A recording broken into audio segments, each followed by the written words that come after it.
Welcome to Chasing Hard podcast, where we talk about trusting God when life doesn't turn out the way you planned. If you've been alive for any amount of time, then you get that life doesn't always turn out the way you planned. Sometimes those things can be just small hiccups in a casual kind of plan, schedule, vacation, whatever. And sometimes it can be life altering, changing the very trajectory of your entire life.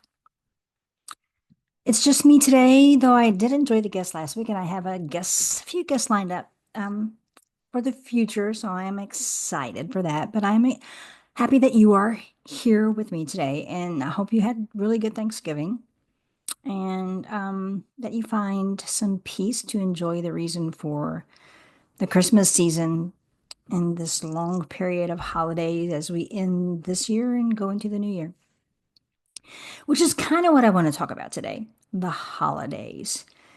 I know some people are still reeling from the election results. It's hard for some people to uh, let go of the things that they have believed about our president-elect, or to let go of,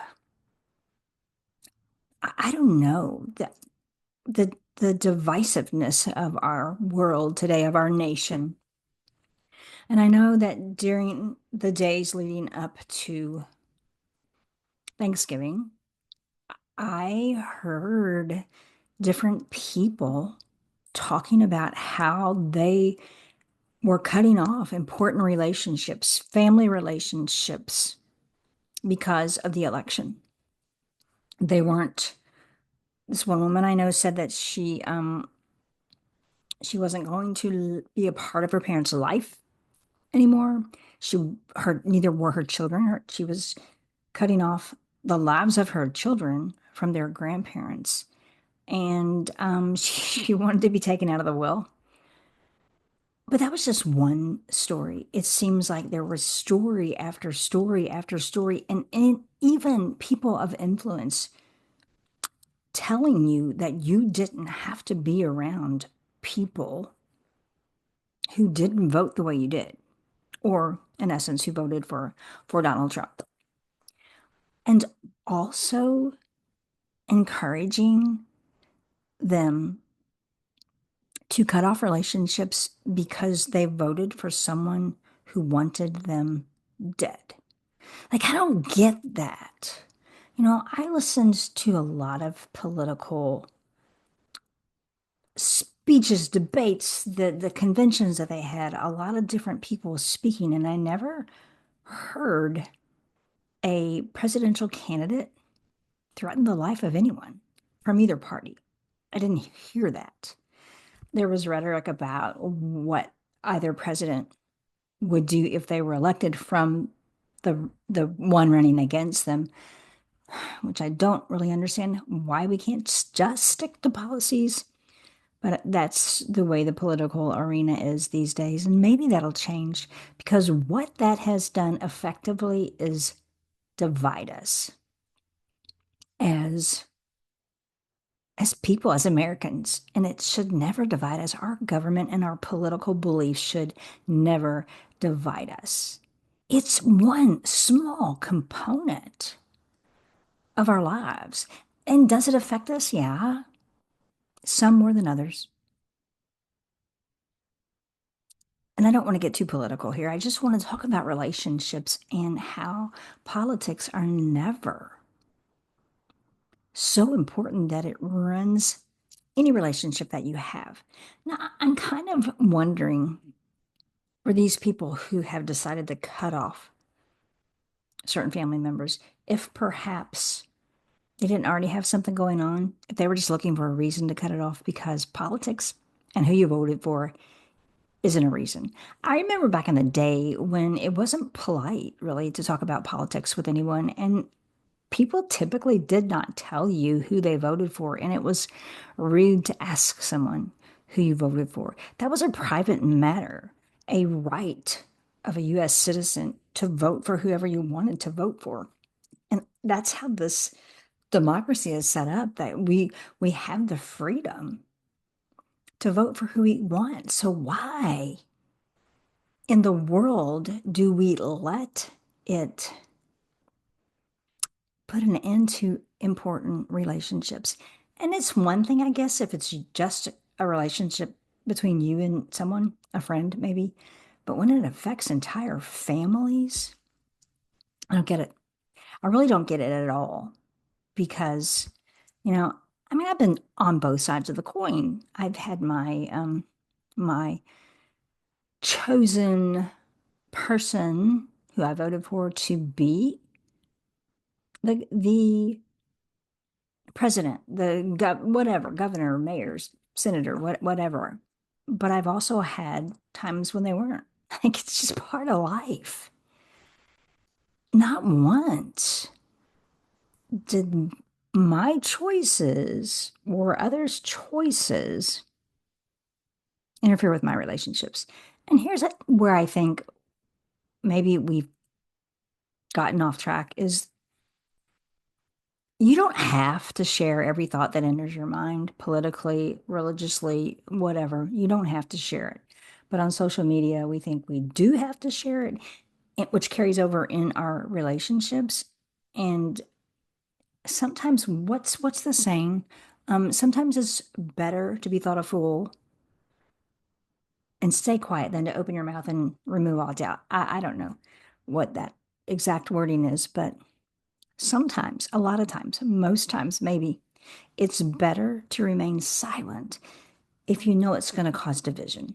And, I get it. I have read things on social media that I didn't agree with, and I would, type out this, 300-word response. And I'm like, why? Why am I fueling that fire? And is that bringing harmony or division, even when I know that what they're believing about someone is wrong? And I'm not even talking politics right now, just anything, even things that are around religious beliefs, like your faith. Sometimes people are just wrong about, or they've twisted the gospel and using scriptures out of context or whatever to prove their point. And I will waste time typing out my response, getting in my 2 cents, and rarely, even more rare now that I'm older and wiser, do I post. Because it's a total waste of time. Number one, I'm not going to change their mind. Number two, it's just going to fuel the fire. And number three, it could cause division. And not just with me and that person, but all the other people who are chiming in that I don't even really know. So why am I wasting time on a response that is only going to cause more division? It reminds me of the scriptures in the Word of God where it talks about, to do not take part in anything that would cause your brother or sister to stumble. And it also reminds me of the golden rule, which comes from the Bible: do unto others as you would have them do unto you. If we could all just stay in our lane, just treat others the same way we want to be treated, wouldn't life be way better and a lot less stressful? Like if I just let you have your beliefs about whatever, your beliefs about God, your beliefs about politics, your beliefs about relationships, even your beliefs on pro-life, pro-abortion, whatever, I don't have to show you you're wrong or to weigh in on my beliefs. I can let you have yours, love you, pray for you, continue a relationship with you, and not let it affect our relationship. Now, just so we're clear, sometimes there are valid reasons for severing relationships. There are valid reasons for boundaries in relationships. I'm not talking about that at all. I'm talking specifically here about politics and how we don't have to share our thoughts and beliefs every time we get the chance, and how maybe it's better not to talk about certain things that are divisive these days. And if politics is something that you feel very strongly about, maybe it's better not to talk about those things in certain settings, like at family gatherings, instead of cutting yourself and your children off from those people who love you. And again, not talking about abusive, dysfunctional relationships. I'm talking about relationships that are good, relationships that are important, not perfect. There is no such thing. But relationships, we need each other. They're important. Relationships are important. Grandparents and children, grandchildren need each other unless the lives of someone is threatened. Like we need each other. And, if you really do believe that bad things will happen because of who becomes president, governor, mayor, whatever, then maybe pray for them more and maybe surround yourself with people who can walk with you to help alleviate some of your fears. And maybe stop listening to the rhetoric. Maybe stop listening to news, any news. It's become more like journalism and editorials than actually reporting who, what, when, where, why. Just the thought. Because life is short. You never know when you won't have the opportunity to have a relationship, to have a conversation, to have another holiday meal with the people that you're cutting off. And the regrets that you will undoubtedly have, because that's the nature of life. Life is short, and politics should never be the reason to end a relationship. Find a way to agree to disagree, to allow a person the same freedom that you want in believing, in voting, in personal matters. And that's all I have.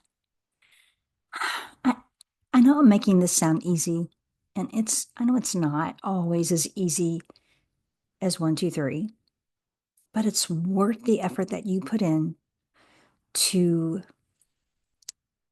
keep the relationships intact that are important, even if right now they are really driving you crazy or you deem them as unimportant. Maybe, maybe take a little time, but be open to continuing in the relationships that you have and that God has placed in your care. He's called you to the life that you're in. He's called you to the parents that you were born to the people that you do life with. I mean, he knew it's not a mistake. You're not a mistake. Where you're at is not a mistake for the most part. Oh, I don't know all the places you're at, obviously, but yeah, you know what I'm saying. Anyway, I hope your Christmas will be filled with peace and that you will be able to slow down and enjoy the season and enjoy the reason for the season and enjoy the people that God has placed in your life. Yeah. I will be back next week, and I hope you are too.